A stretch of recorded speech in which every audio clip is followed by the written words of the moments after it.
గుండె నిండా గుడిగంటలు సీరియల్ ఈరోజు ఎపిసోడ్ ఎంతో ఇంట్రెస్టింగ్గా సాగింది. సీరియల్లో ఒక కొత్త క్యారెక్టర్ ఎంట్రీ ఇవ్వడంతో పాటు ప్రభావతి చేసిన పెద్ద కుట్రను మీనా కనిపెట్టింది.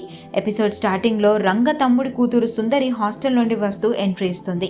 అయితే బాలుకు తెలియకుండా ఆమె తన లవర్తో మాట్లాడుతుంది. మరోవైపు మీనాకు ఒక పెద్ద డెకరేషన్ ఆర్డర్ వస్తుంది. మీనా సక్సెస్ కోసం బాలు తన ట్రిప్ను కూడా క్యాన్సిల్ చేసుకొని రోజంతా ఆమెతోనే ఉంటానని చెప్పడంతో మీనా ఎంతో హ్యాపీగా ఫీల్ అవుతుంది. కానీ చింతామణి మాటలు నమ్మిన ప్రభావతి ఎలాగైనా మీనా ఆర్డర్ చెడగొట్టాలని ప్లాన్ వేస్తుంది. ఇంట్లో అందరినీ పంపించేసి తనకు ఒంట్లో బాలేదంటూ కాలు చేయి పట్టేసిందని డ్రామాలాడుతుంది. మీనాను బయటకు వెళ్ళనీయకుండా గంటకో పని చెబుతూ ఇంట్లోనే ఆపేస్తుంది. కానీ తెలివైన మీనా అక్కడికి వెళ్లకుండా సుమతి శివలకు వీడియో కాల్ చేసి డెకరేషన్ వర్క్ మొత్తం సక్సెస్ఫుల్గా పూర్తి చేస్తుంది.